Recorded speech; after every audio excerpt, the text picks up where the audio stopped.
getting very convoluted. It's hurting my brain a little bit, I can't lie.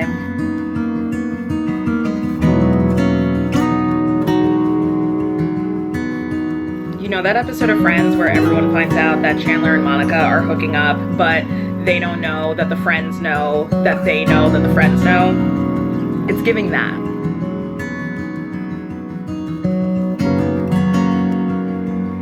Hello, welcome back to my YouTube channel. Today we are doing another bookish week or two in Philadelphia. So let's run through the agenda for this vlog. There are at least 3 books I would like to finish by the end of this video. One has already been ticked off because I just finished Mate by Ali Hazelwood. I also plan on reading People We Meet on Vacation by Emily Henry because the movie comes out this Friday and I'm going to an event for that. I also have book club next week and we are going to be reading Wild Dark Shore. I may or may not be attending another book club over the weekend, and so if I do end up going to that, we'll also be reading The Elements. So lots of reading to get done, lots of bookish events that I plan to bring you along to. And also we're going on a little side quest tonight because I was invited to a movie screening for a film starring Amanda Seyfried, who I love. So even though I'm very much not a movie buff, I do love going to the movies and I love getting to do this stuff, so we will be doing that together as well. But because I just finished Mate, I'm gonna give you my final immediate thoughts. If you watched my last vlog, you know that I read Bride and loved it so much I gave it 5 stars and dove right into Mate. I've seen that some people think Mate is even better than Bride, others are Bride purists. I'm not quite sure where I fall because I love them both very, very differently.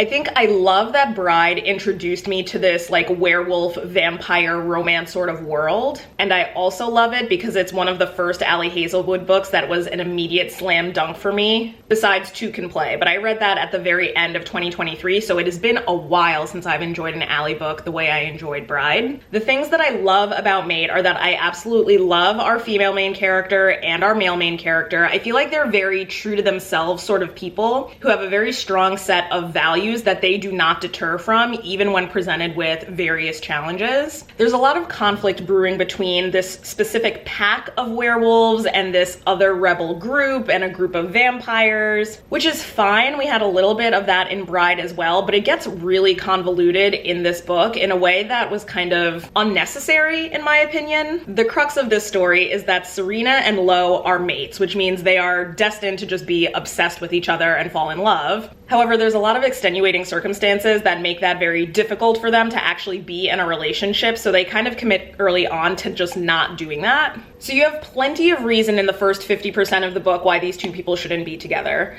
Then at like the 65% mark, we get even more reasons for them to not be together. And then at the 90% mark, we have this very elaborate scheme that brews to kind of resolve the conflict between the werewolf pack and this rebel group. And spoiler but not spoiler, they obviously end up together at the end, so it's kind of like, what did we do all of that for? That being said, this is one of those books where I enjoyed it so much that it starts to permeate into my subconscious and infiltrate my dreams. Like, I think the last 2 nights I had very Mate-inspired dreams, like werewolf supernatural things happening, and I just woke up super excited to read. So how could I rate it anything less than 4.5 stars? I can't. But we'll see by the end of the video if it ends up also being a 5-star read for me. All in all, a really good time, and if you like fantasy and you like romance, but you're not sure if you like Ali Hazelwood the way that I wasn't sure I liked Ali Hazelwood, try Bride and Mate. I think it's great. It's a super fun time. But now that my morning reading is done, I'm gonna go ahead and finish up my workday. So the next time I see you guys will either be right before or at the screening of The Testament of Anne Lee.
We have just completed our morning reading sprint for the day. So before I tell you about The Testament of Anne Lee, I need to talk to you about The People We Meet on Vacation by Emily Henry, because what am I reading right now?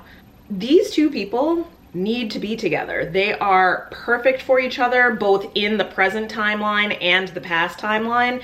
And where I'm at right now, 86 pages in, I don't know what big bad thing happened on this one trip that they went on together where everything got messed up. But I'm having a hard time believing how they got there, how they reconciled in this present timeline to even get to a point where they can take this trip together. Let me back up. This story is about Alex and Poppy.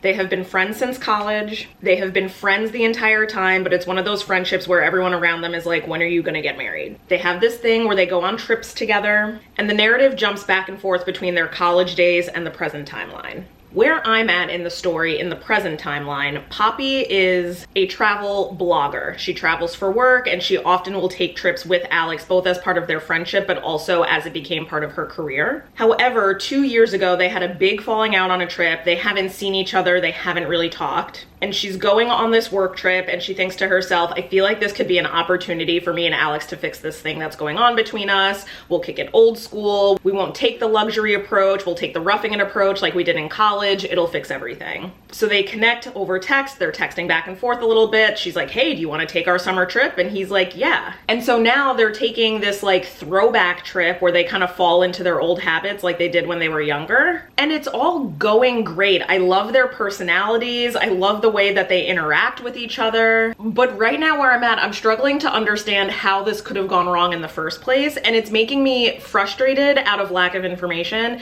and also annoyed because I know that either in the present timeline, they're gonna have to confront that with each other, and in the past timeline, I'm gonna have to watch it play out. Because in the past timeline where I am right now, they are in college and they're going on their first trip together. It's actually very sweet because it's Alex's first time on a plane, and he didn't tell Poppy until they were actually on the plane together, and he's freaking out because of the turbulence. Like, the whole thing is very sweet and cute. I'm irate. I can't even lie. So that's that. I'm flying through it though. I started it yesterday and I'm on page 86 right now. I was a little worried that I wouldn't finish it by the screening tomorrow, but at this rate, I think I might be done with it tonight. But I'm gonna put that down and fix my attitude for a second so I can also tell you about the movie. The Testament of Anne Lee was both exactly what I was expecting and not at all what I was expecting. It's the story of one of the Shaker leaders, which is kind of like an offshoot of Quaker practices. And it follows Anne Lee from her childhood to her young adulthood, and how she developed this philosophy that sins of the flesh are the reason why nobody can have a happy life. So they take a community vow of celibacy, and they try to spread their word not only in Manchester, but they also take it overseas to early America. I'm not even gonna pretend for a second that I can comment on the historical accuracy of the movie, but it seems like they really did their research here. I've seen some people describe it as a musical, and I guess you could call it that. There is literally singing and dancing in this, but I think calling this film a musical would be like calling a church service a concert. Like, that's not what it is or what it should be. But that being said, the music is very kind of like haunting and moving, and the movements are very consistent with that sort of sound. It's hard to explain, but I really enjoyed it. It's one of those films that make you feel both moved and a little uncomfortable. Actually, a lot uncomfortable. There's a lot of physical violence. There's like really graphic depiction of the violation of women's bodies, the violation of men's bodies, physical aggression, religious persecution. Like, it's really emotionally tough. And it visually kind of is really tough, but it's also really, really stunning. With all the singing and the movement and the prayer, it does sometimes put you in kind of like a trance-like state, which I honestly think is quite impressive for a film. Like, I had a really good time, but I think it's worth a watch if you're able to see it. I have yet to see something with Amanda Seyfried in it that I don't like, but I think this might be one of my favorite things I've seen her do. It's just so different. It was awesome. I loved it. That's my movie recap. That's my book recap. I am going to drink another coffee, maybe do some more reading, and then I'm gonna head into the office. So I will probably touch base with you guys later this evening, at which point I hope I have some more information to share about Alex and Poppy's love story, because it is like, they're making me so mad.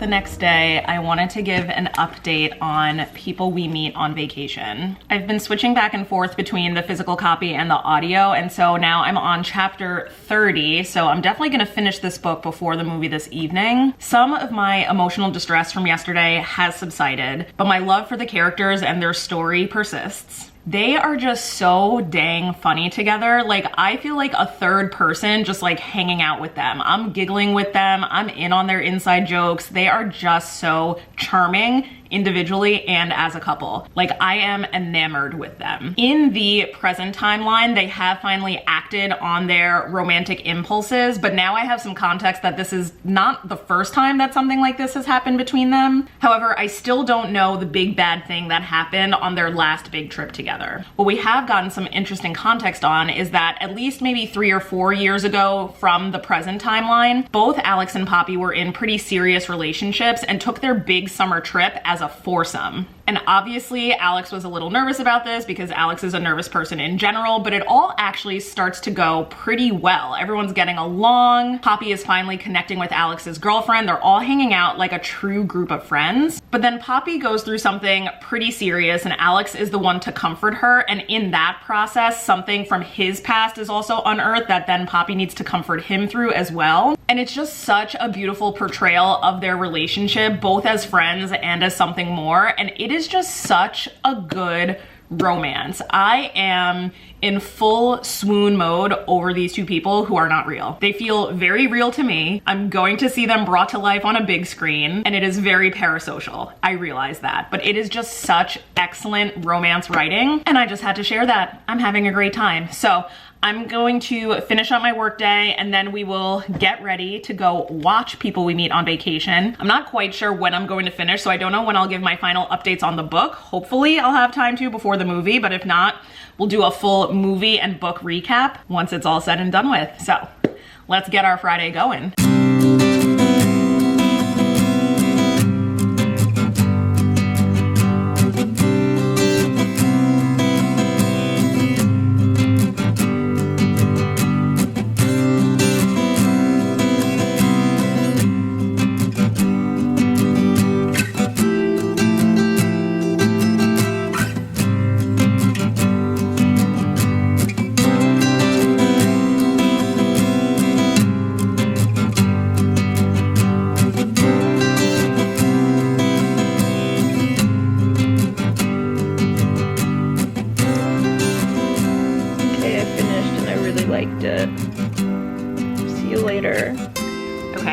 A minute to collect myself, and I thought I would give a quick, immediate reaction to finishing People We Meet on Vacation. I absolutely loved it, and I'm like teetering on the edge of giving it 5 stars, but I think in my heart of hearts, it's maybe like a 4.75 situation, and I will tell you why. The romance in this is phenomenal. I've read a lot of romances that I have enjoyed without fully falling in love with the couple. And I mean that in like 3 different ways. I mean falling in love with the couple as a couple, falling in love with the couple as individuals, and then falling in love with them as like an active verb. Like, I feel like I am on the journey of also falling in love in the process. Does that make sense? I think a lot of times, especially in like a second chance or a friends to lovers situation, you as the reader have to just assume that they love each other for a good reason, because you're kind of coming into the story at the middle point rather than going on the journey with them. But this, despite being like sort of a second chance, but definitely a friends to lovers, you still go on that romantic journey from start to finish with them without just being told information. Even though I realize you're quite literally told information, it's a book, you feel like you are experiencing it at the same time the characters are. And I think that's not an easy thing to do, and it's so believable and so realistic and just absolutely gorgeously delivered, and it's humorous, and I ate it up and have so many good things to say about it. And so you're thinking, Alana, this obviously has to be a 5-star book for you. I'm not sure about that, because one of the things that prevented these people from getting together sooner was just like a big frickin' miscommunication. And I hate that. I hate that so much. Now, once they realized that's what happened, did they move through it in a mature way? Yes. And they also did it in a realistic way, because it's not like they had one conversation about this thing that they misinterpreted several years ago and move on from it. They have to have conversation after conversation after conversation until they finally reconcile and get together at the very end. But that made me so mad. You're telling me I read 70% of that book just to find out they got together on a trip and messed it up because of that? Like, it was just so painfully cliche for a story that in all other parts of the story was not cliche at all. So it was really frustrating, which is why I think I'm knocking it down from a perfect 5 stars. The other thing that has me teetering on the fence a little bit is that you all have heard me say that I love when a romance novel has like a secondary plot going on, whether that's something in the characters' personal lives or something in their careers. Like, there's something else to chew on besides the will they, won't they, or when they will get together. And for Alex and Poppy, I'm not really quite sure that was there either. I think it's very clear that they have both grown as individuals, but I think the context for that growth has always been the relationship that they have with each other and not some extraneous outside thing. And that's not necessarily a problem per se, because there is growth, and I think that's the most important thing. And sure, Poppy does kind of go on like a career journey, but I think that's hard to separate from her relationship with Alex, because he has been such a close bystander in that development of her empire, so to speak, as a travel writer, because he's always there on the trips. So I guess you could make the argument that something else was going on, but it's kind of a weak argument, in my opinion. And that's just a personal preference thing. I realize when you pick up a romance novel, the whole main plot is these people getting together, but I just like a little something extra, and I don't know that this had that. I'm not a big rereader of books, but there are several books, including People We Meet on Vacation, that while I'm reading it, I think to myself, oh, this would be a great story to experience again. So clearly I loved it. I'm just not sure it's 5 stars. And to me, if you doubt whether or not it's 5 stars, you can't give it 5 stars. If you think about it in several weeks and you think to yourself, ooh, you know what? It actually is a 5-star book because I can't get it off of my mind, then it's a real 5-star. But if in the moment you're asking yourself, is this a 5-star book? It isn't. So solid 4.8 for People We Meet on Vacation. It is so good. And now I am 20 times more excited to go see this movie. I think it's gonna translate really beautifully to screen. I will say the cast has like pretty big shoes to fill. This is a really excellent love story, but I can't wait to see it play out. I'm really excited to see too how they handle the numerous city shifts that go on and the time shifts, because we're jumping back and forth in time, but every time we follow them, they're on a new vacation. And so I just think from like a set design perspective, that's gonna be really interesting to watch. So I am very excited. So I am going to throw together a quick little dinner. I have an errand to run before the film screening, but I will touch base with you guys once we are at Tinker and Trade for our People We Meet on Vacation watch party.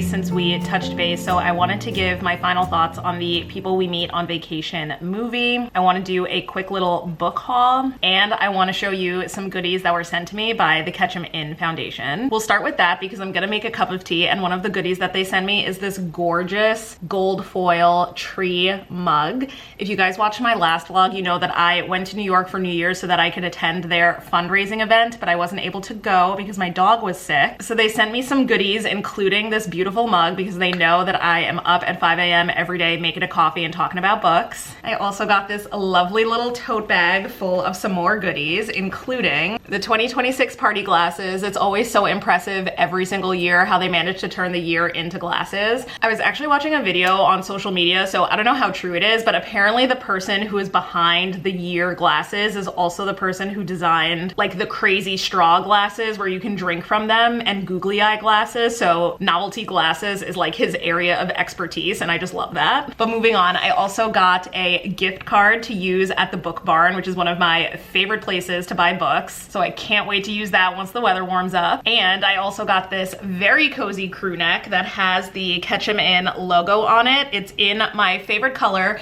and I love that it's a crew neck, but it has a pocket like hoodies. I know I'm currently wearing a hoodie, but my preference is for crew necks, but I love that this one has a pocket. It's like the best of both worlds. So shout out to the Ketcham Inn Foundation. If you are on Long Island or you're visiting New York and have a way to get out east on Long Island, I highly recommend checking out the Book Barn. It's one of the coolest, most unique used book shopping experiences that I have ever had. And all of the funds raised from the Book Barn goes towards restoring the historic Ketcham Inn, which is absolutely gorgeous. So definitely recommend checking that out. Thank you again to the team over there for all of the goodies. I hope I get to hang out with you guys soon. Now I'm going to make some tea in this beautiful new mug, and I will talk to you guys about my people we meet on vacation thoughts. There are major spoilers for both the book and the movie coming up, so if you don't want to hear spoilers for either People We Meet on Vacation by Emily Henry or People We Meet on Vacation by Netflix Movies, scroll to this particular time. The first thing that I will say about any book to movie adaptation is that they are obviously never twins. I would argue that most of the time they're not even sisters. They're more like cousins. So when it comes to People We Meet on Vacation, I definitely think that the book and the movie are close cousins. They're kind of like that family friend that you grew up with who you call your cousin, but they're not really your cousin, but you call them that because they feel like family. They feel so close and special to you. That to me is the People We Meet on Vacation movie adaptation. There are many, many things in the movie that are different from the book. I think both in a good way and in a way that made me kind of sad for the book. Specifically, they did change the main premise or the main lie, so to speak, that Poppy tells Alex in order for them to go on this vacation together. She does lie to him, but it's not like he goes on a trip and stays with her specifically for the point of rekindling their history of taking trips together. It's more kind of like he was on a trip for his brother's wedding. She was invited to the brother's wedding. She lies to him about the fact that she's going to the wedding specifically for him, but says, oh, it's part of like a work trip. They also cut out a bunch of the historic vacations that they took together. I think that was just a time choice. They didn't want to recount all 8 summers, so they did like 4 of them. And that all is fine, but I think where I really have to separate the book from the movie is the ways in which both Alex and Poppy were portrayed as individuals. In the book, I think we just get such a better picture about why Alex is the type A person that he is. He lost his mother at a very young age and basically had to step up and raise his younger siblings while his father was grieving. And I feel that really gets glossed over in the movie. I think the other key piece of information is that Alex's mother passed away in childbirth.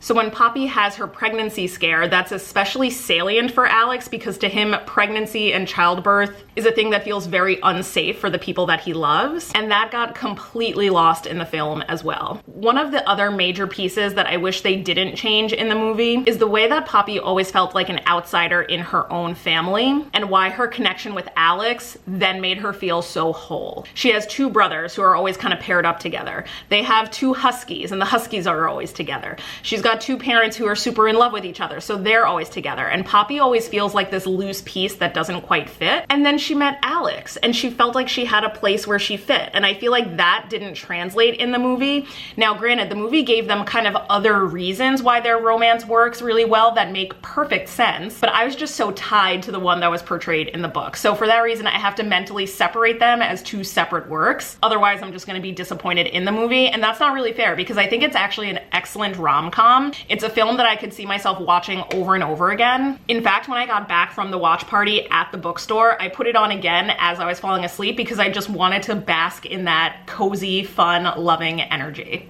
I think the actors were phenomenal. I think the scene locations were phenomenal. Like, I overall just really enjoyed it. Another thing that they took out of the movie that I really loved in the book is that when Alex's grandmother passes away, Poppy is crushed.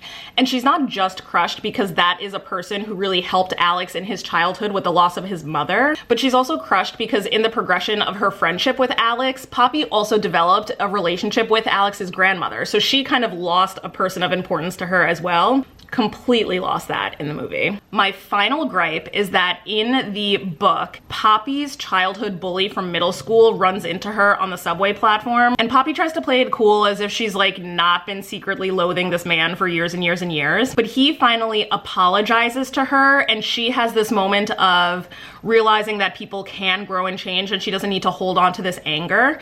And I just thought that was such an important point in her character development in the book that I was really bummed that they took that out of the movie. I think something that was in the movie as part of Poppy's character development that was not part of the books is that in the film she says that she always felt like she is a type of person who is too much for others, and so she only felt like she deserved one good week per year in the form of these vacations that she took with Alex. And I thought that was really powerful and something that was not portrayed in the book necessarily, because the book had all these other things going on for Poppy. So I thought that was really awesome, and I think that is my total list of complaints and compliments. It's an excellent film. I definitely recommend checking it out. I think it's the type of movie you could watch even if you didn't read the book. Like, that doesn't matter at all. In some ways you might actually enjoy the movie more if you didn't read the book. But similarly, I do feel that if you've been wanting to read the book and you feel like, oh, I can't watch the movie until I read it, I don't think that's true either. I think you can watch and enjoy the movie as a fresh piece of content and still go back and read the book and feel like that is brand new as well. Kudos to Emily Henry, kudos to the whole movie production team. I thought it was spectacular,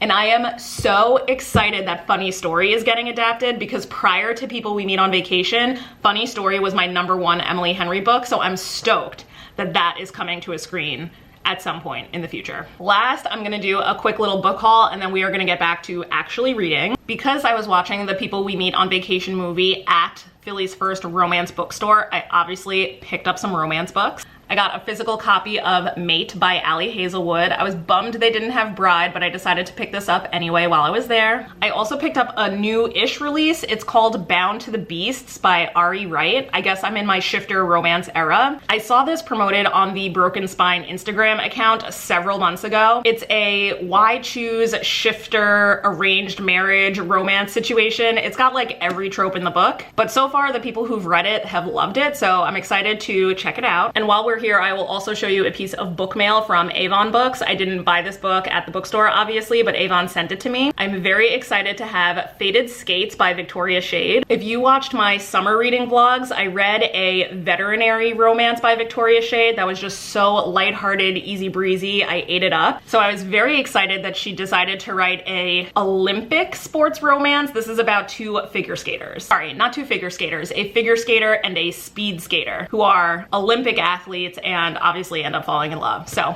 excited to have this one. I was talking on TikTok the other day about how we need more winter romances that aren't Christmas, so I'm excited to have this in my possession. So now that I have talked your ear off, I am going to do some computer work, and then we will get back into reading for this vlog. It's been a very busy and hectic few days, so I'm gonna sit down and do some computer work before we get back into reading for the evening. I'm not sure which book I'm going to be picking up next. I really should be reading my book for book club on Wednesday. The problem is, I mixed up the books. We are not supposed to be reading Wild Dark Shore. We're supposed to be reading The Wizard of Kremlin, which is fine, but I also am not even sure that I'm gonna be able to attend book club on Wednesday. So while I'm on the computer, I'm gonna figure out my whole life for the week, and then we will see what title I end up picking up next.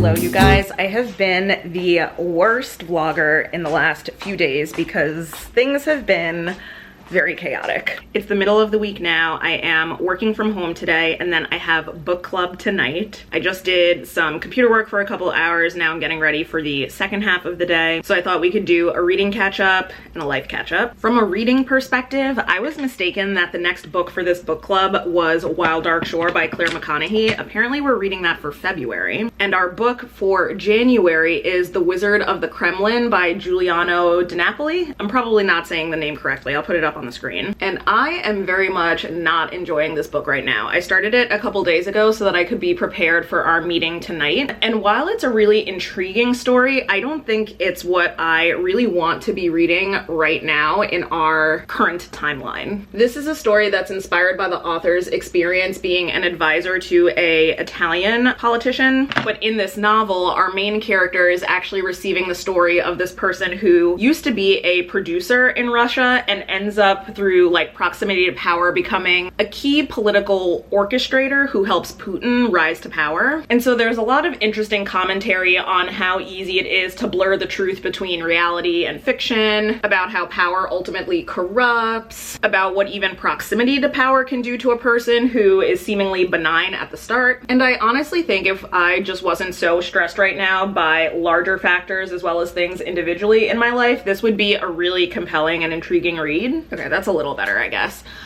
But unfortunately, it is a very stressful time just in the world in general and also on the micro level of like Alana's life. So no disrespect to the book, but I'm really not loving it, but not because of the writing or the story, just because of who I am as a reader receiving the content right now. I am primarily listening to the audiobook of it, even though I did get the Kindle version of the book through Libby, just because I don't want to take time to sit down and read it myself, but I am happy to listen to it while I do other things.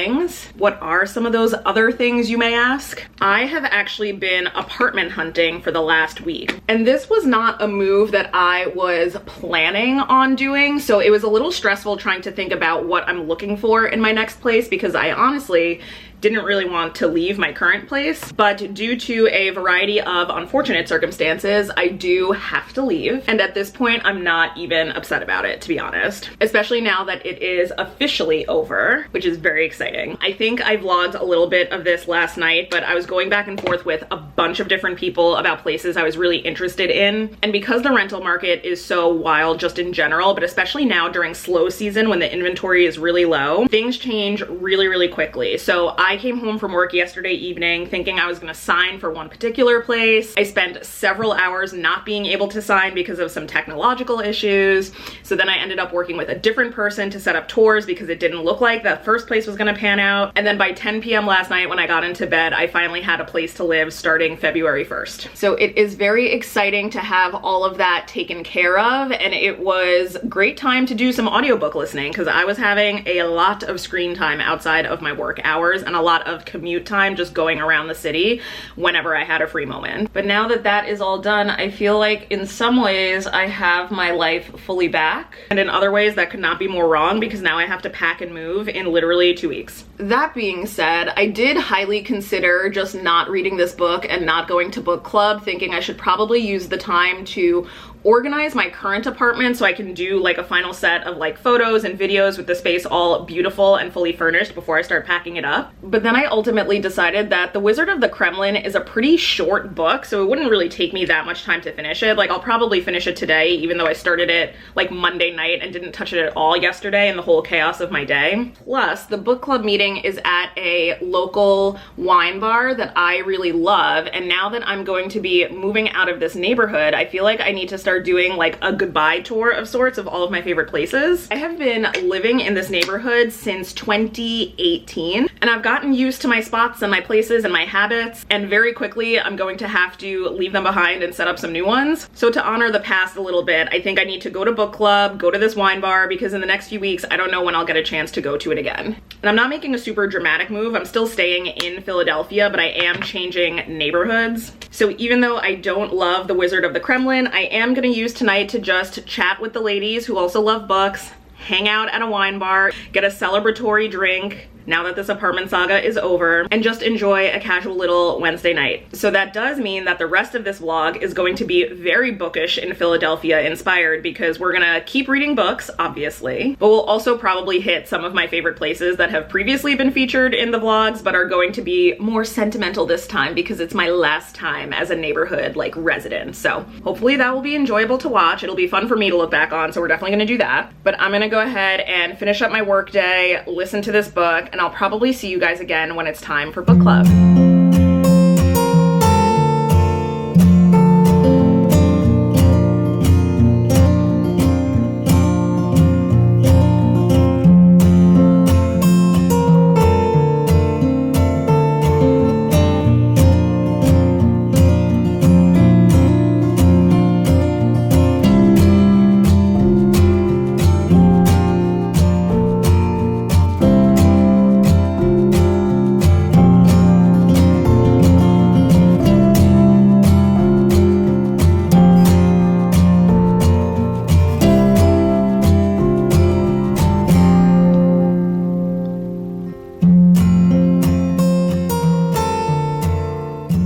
Okay, I'm back. This is what I mean when I say this book is good. The writing is excellent. It's just not what I want to read right now, but I do want to share a passage that I feel kind of sums up the overall, what I think the purpose of this story is. He's talking about how Putin is now like stepping into his role as this prominent political figure. It's a lesson I've never forgotten. None of us has. It's why when the Tsar talks politics, he never mentions numbers. His language speaks of life, of death, of honor, of country. Governing is not an activity that can be left to the feckless, to those who are too lazy to make money, too timid to become rock stars, accountants looking for glory, little men who think that politics boils down to running a building council. That's not what it is at all. Politics has just one goal: to address men's terrors. Consequently, when the state no longer manages to protect its citizens from fear, the very basis of its existence is called into question. I think it's very accurate. I think it's very poignant. I think it's very timely, and it's just not what I need right now. That's all. I wish I encountered this book like 7 years ago, which would not have been possible, but I wish that's when I read it. I feel like I was ready to access the information more heartily then.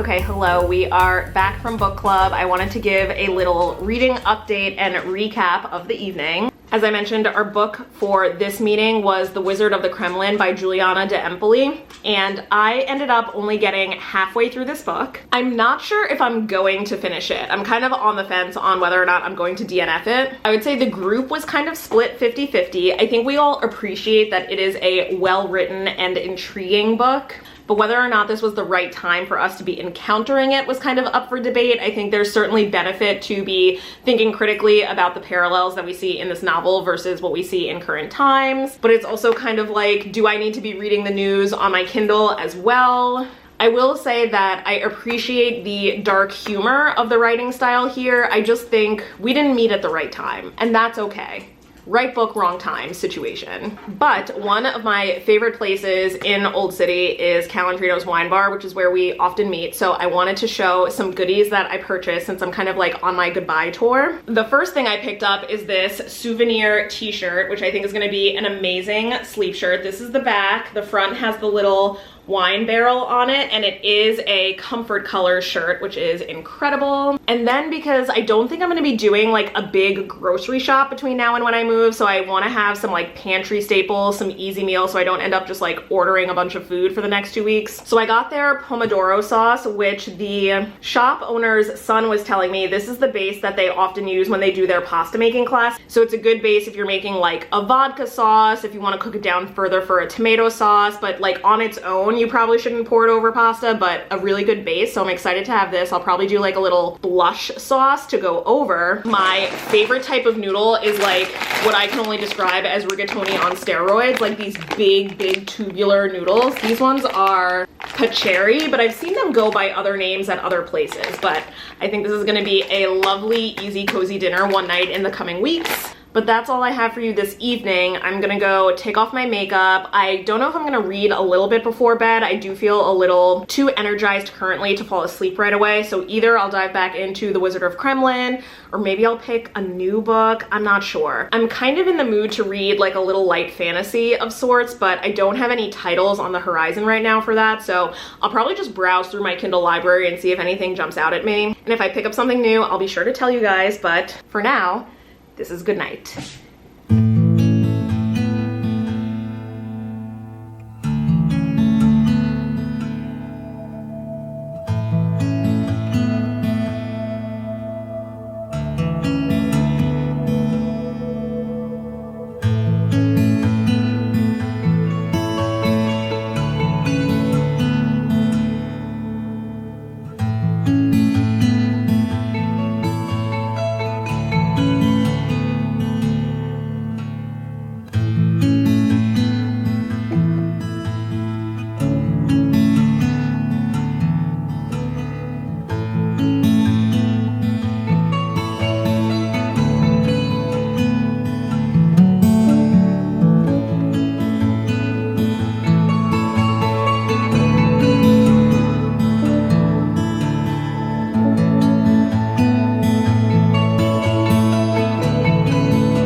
morning, y'all. Happy Saturday. It's actually been a full week since we touched base, so I wanted to give some reading updates, do a little life check-in as well. Last weekend, one of my college friends was in town. We had a cozy little snowy weekend. We went to the bookstore, we got some good food, we did some reading and Animal Crossing time. It was like the perfect chill weekend. Very reminiscent of when you get to just hang out with your friends in college and do nothing. It was excellent. We had a pretty busy week. Work was busy, life was busy, but I did finish 2 books. Over last weekend, I was able to finish Wild Dark Shore by Charlotte McConaughey. Now that I've had some time to fully process that killer of an ending, I am giving this book a solid 4.5, maybe 4.75 stars. I just think that's a book that truly has something for everyone. It has this gorgeous atmospheric language about this harsh and beautiful, desolate island that is just full of beautiful, beautiful nature. Our narrator and our characters are all really endearing. The narration is very funny in like a dry sort of way. And the plot, even though it's kind of a little bit of a mystery, thriller, drama, it also has a surprise element of romance that I just was not expecting from this book given the premise, but I was absolutely delighted by it. I feel like it's one of those books that sits at the intersection of like thriller, mystery, romance, like a little bit, and lit fic. It's just so good. This is a book that, in my opinion, is very appropriately hyped. I understand why everyone is talking about it. It's just really fresh and unique and compelling. So if you haven't read it, I suggest you do. If you have read it, can we please process that ending? Because I think I'm in denial about it, honestly. I'm like, that's actually not my reality. So I was very excited to pick up Dungeon Crawler Carl at the bookstore last weekend. I read maybe the first 20 pages while I was at the bar with my friend, but I haven't picked it up since then because I actually pivoted to finishing Is This a Cry for Help by Emily Austen, which I did finish a few days ago. And that is a solid 4, maybe 4.2 stars for me as well. So it was a really good reading week. Is This a Cry for Help is about our female main character who is a librarian returning to work after a 2-month hiatus following a mental breakdown when she learns that her ex passes away. And she learned about it just by reading his obituary at the library. It came as quite a shock to her. So it follows her journey reflecting back on their relationship from 10 years ago, her processing the grief of losing him in this really traumatic way. She's also now in a relationship with a woman who has supported her through this, but now has to leave her to go take care of her sister. And because she's a librarian in the post-2020 landscape, there is a lot that she has to deal with at work.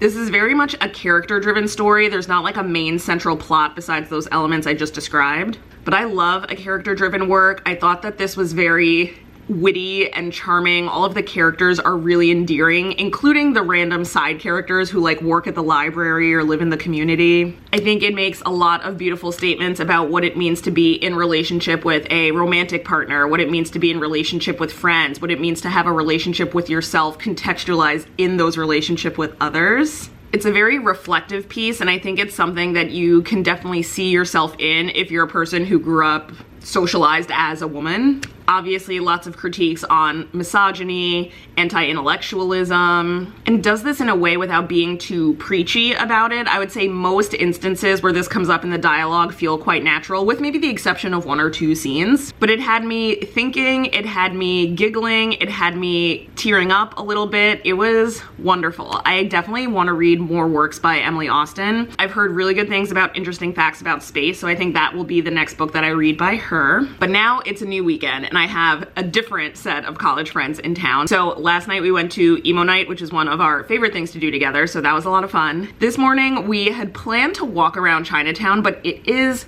frigid. It is so cold today, so we'll see what we actually end up doing. But before we end up doing any sort of socializing, I'm just gonna sit on the couch. I'm probably gonna edit a YouTube video and maybe do some reading because I'm currently reading Next Level Love by Shamiz Patel. It's like a little nerdy romance between 2 gamers who form a connection online, but they end up knowing each other in real life as well. And so I haven't gotten to the part yet where they realize who they are, but it's very much giving like nerdy Cinderella story. So it's a fun time. We will see what the day ends up bringing. Obviously they're calling for a bunch of snow this weekend. It was supposed to start Saturday night tonight, but now it seems like it's gonna start on Sunday, so I think we will be good for our plans at least to get dinner tonight, even if we don't end up walking around in the daytime today, so I will bring you guys along for that, and I'll catch up with you later.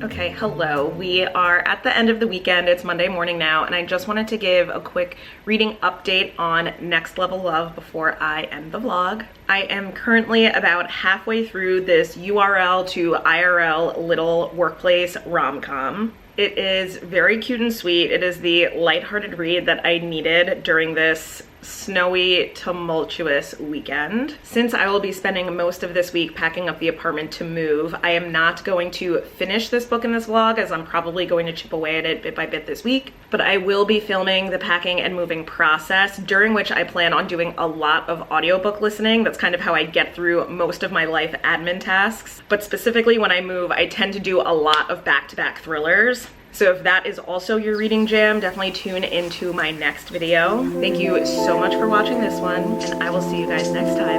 Bye.